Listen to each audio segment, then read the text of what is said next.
flashing back. And then, I don't know if this happened in the video you're watching, but there's like a weird, it's like he's zoning out and he's flashing back, and then all of a sudden he's in the theater?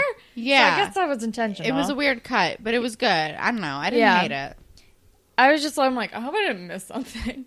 And then he's in the theater with his baggie of quote-unquote MDMA Advil pills. And, and like, looking at him, and I guess it's like, oh, he's going to take those drugs. And then we are, like, waiting. We're with Katie and Mo and Marisol and Jake. And we're, like, waiting for the decision by the PTA. And Katie gets restless and is like, they're not going to tell us to not be in the garden. And then she, like, finds a sledgehammer and, like, starts breaking through the really cheap set of construction around this garden. And they all start breaking through. And then Mr. Simpson comes out and is like, what the hell are you guys doing? Like, I came out here to tell you that they approved to reopen it, but also you guys all have detention because you're being stupid. Which is fair. Yeah. Katie is very, like, rash. Yeah. But then... It's occasionally annoying. But then, we're with Eli, who's in the shower with all his clothes on, and then we find out he's in the girls' change room shower, and Claire and a bunch of other girls walk in, and they're like, what are you doing? And he's like, I don't remember what he says, but then he says, I may be on drugs right now. Yeah. And then he takes his clothes off. Yep. And then he says something to Claire about how she didn't want to sleep remember with him. when you said you wouldn't have sex with me because I was damaged? Do I look damaged to you? I'm a freaking superhero. Which... LOL. And then he grabs a towel and puts it on like a cape and starts streaking through the hallways of Degrassi, runs into Mr. Simpson. And then hugs him. Honestly, it was great. And it's amazing, and I loved every minute of it. Great from start to finish. It was amazing. Also, you could tell that the actor who plays Eli was having such a good time with this scene. Oh, yeah. And I thought he did an amazing job. He did so great. Oh, my God. He does an amazing job this entire episode, by the way. We'll get to the bullfrog chat, which was, like, maybe tear up. So good. But then we're with Jenna, who's, like, talking to Luke and being, like, starting to entertain the idea of, like, maybe dating him again. And then he says something gross, like, I need a girl like you to keep me in line. And then in comes Connor, who just, like, decks Luke in the face and is like, stay away from my girlfriend. Oh, my God. Like, here's the thing. I would just love to watch Luke get punched in the face every day. It was amazing. It was fantastic. It was so good. Jenna did not appreciate it in the way that I appreciated it. And Connor's like, what? I was protecting you. And but she's also, like, this is a reason why, like, I don't like guys like Luke and people. Like, stop being stupid. I thought you were different. Yeah. But then, finally, we're with Mr. Simpson and Eli, and Bullfrog is finally here. And he's like, we're calling your fucking therapist tomorrow. And then Mr. Simpson is like, you know, we have a lot more in common than you think. And he talks about how when he was in high school, he also found the body of a kid who killed himself. Yeah. Which, crazy he's parallel. Like, it doesn't get better overnight. He's been keeping an eye on him. And you've been doing really well. Well, actually, backtracking, he says, you know, we have a lot more in common than you think. And then Eli says, you do drugs and get naked? And then he, like, confines him. I love Eli. And Eli is frustrated because he just wants to move on. And Bullfrog's worried. And then Eli's like, I get it. Like, last year, it could have been me in that greenhouse. And he has a very emotional moment with Bullfrog. And it was so, like, he did, like, so actor good. Did such a good job. Like, that scene was really good. It was so good. I almost cried. And Bullfrog was like, well, you have to talk about it. And Eli makes a very good distinction where he's like, I have to talk about it with my therapist. Yeah. I don't have to talk about it with everyone else. Exactly. That's what's affecting me. Yeah. Even more than the actual thing is having to relive it when I'm not in, like, a safe space. Yes. That scene was really good. It was really good. But then it's the next day at school, and Jenna, like, arrives at school, and she's forgiving Connor because she likes him. She does, and she gives him space food. I love them so much. Me too. I love them so much. And then Katie and Jake are in detention, and she's apologizing to him again. And he's happy because she fixed the garden. And he gives her, like, a soccer flyer, like a flyer about a job, like, coaching soccer or something. I think it was like a soccer camp or something. And then we're in... How much? She's not going to make tuition money doing that. Oh my God, what's money doing that? But I don't know. Who knows? But then we're with Eli in the garden. He's back in the garden. He's making some progress. Yeah. Claire comes in and is like, hey, how are you doing? And he's like, well, I'm in a garden. There's not a dead body, and I'm not freaking out. So I'm doing okay. And I'm like, good for you, Eli. I'm so proud of Eli. And he's saying, like, his therapist said it might be a good idea for him to, like, to go back. And then Claire is like, so you did drugs because of me?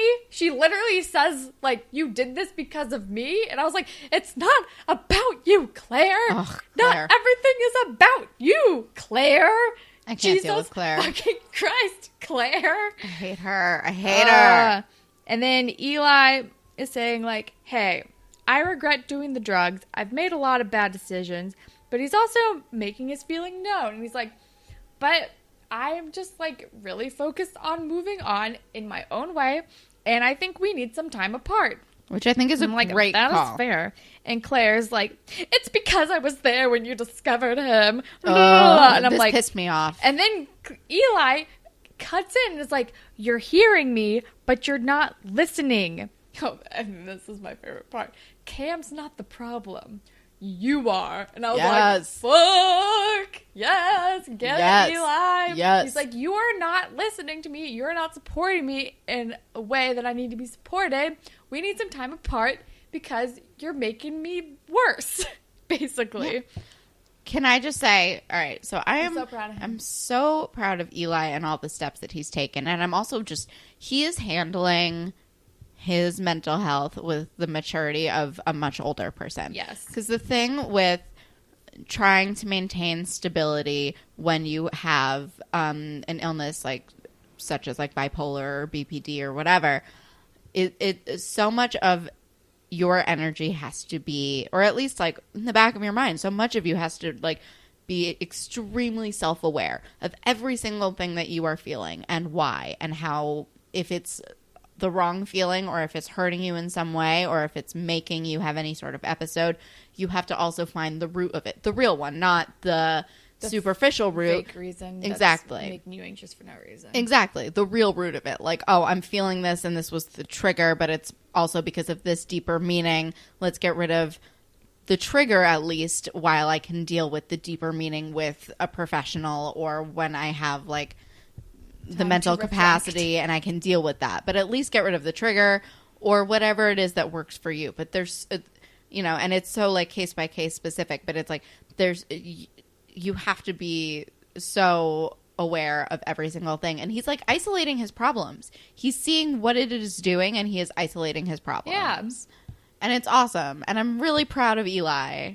He's doing so well. He's just handling this with like maturity beyond his years. And I'm so glad that the episode after Bittersweet Symphony was Eli focused, because we were talking about that the whole, like, for a lot of last episode.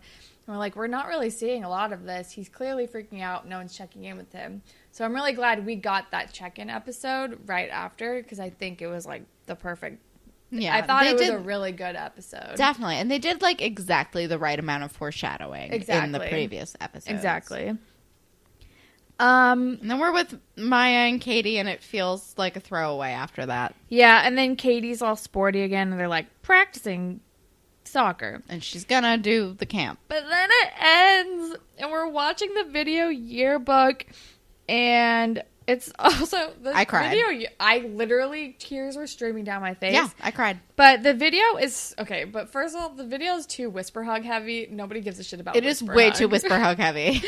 Agreed. But then we see Cam, and I literally cried when I watched this. Me too. I was like sniffling, tears running down my face at the end of this. Cam is like playing hockey, and it's the video of him and Maya, and it's it was so sad, but it was like the perfect ending. It was so perfect. And then we like see Claire looking sullen. I'm like, I don't feel sorry for you, Claire. I was like, all Cam tribute. I'm literally crying. And then my last note is fucking Claire being dramatic in a window. My last note is, I don't feel sorry for Claire. Like, Eli, like, looks across the hall, and Claire's, like, sullen, like, in a window seat, being like, I'm sad. I have so much trouble ever feeling any empathy for Claire, and I feel like it makes me a bad person, but also I can't stand Claire. I think we're a little biased. Yeah. But also, she was really shitty in this episode. She was really shitty. But that's the end of this episode. Okay, Spirit Squad Captain is definitely Eli. Hello. Duh. Yes, forever. Ship of the week is definitely Jenna and Connor.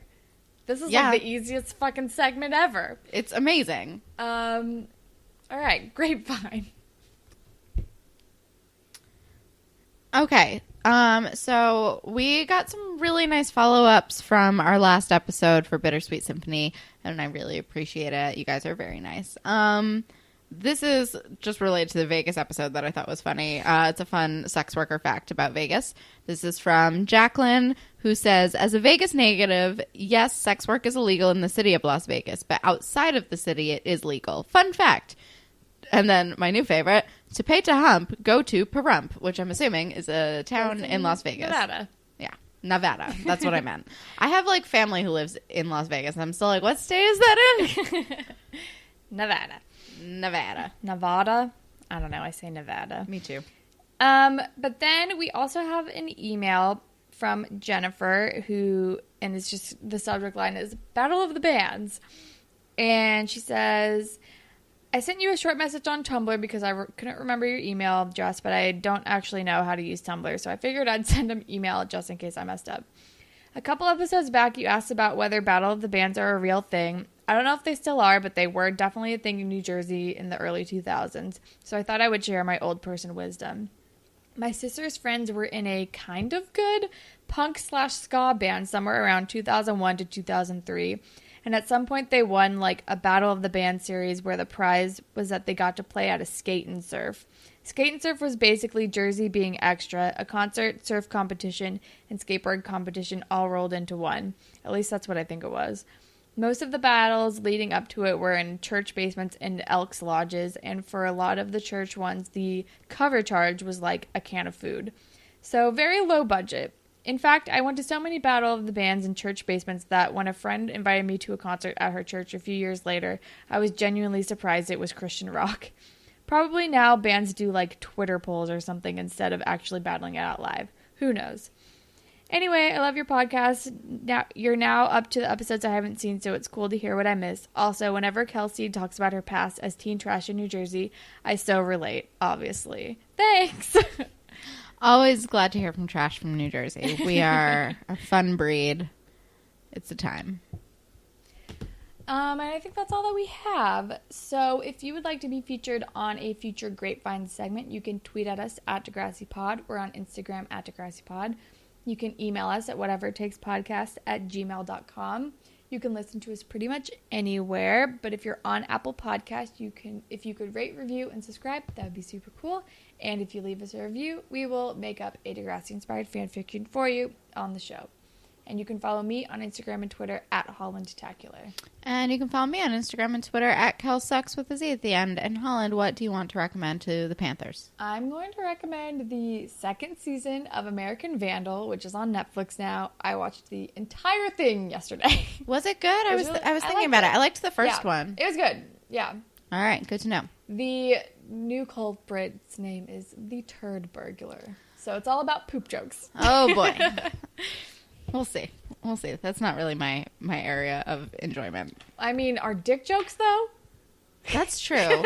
Dick jokes may be more for some reason. I don't know why. You like them more or you like them less? I like them more.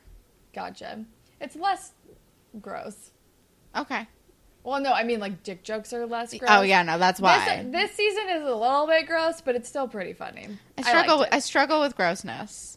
There are some surprising things about me. One of them is that I struggle with grossness. The other one is that I make a shockingly weak drink. Wow, really? Yeah, I know. Is it just because, like, you're stingy on your alcohol? Or no, I measure it out because I don't trust myself with free pour. Gotcha. So people are like, is there any liquor in this? And I'm like, yes, it's the recommended amount. It's a little grosser, but it's like, I don't know. Try it out. I liked it. I'll try it out. I watched the whole thing in one night. No, I trust your judgment, which was why I was like, wait, really? So I will probably try it out. I'm going to recommend a podcast that I've been listening to that's been on hiatus since February, but I believe that they're coming back. They're just busy.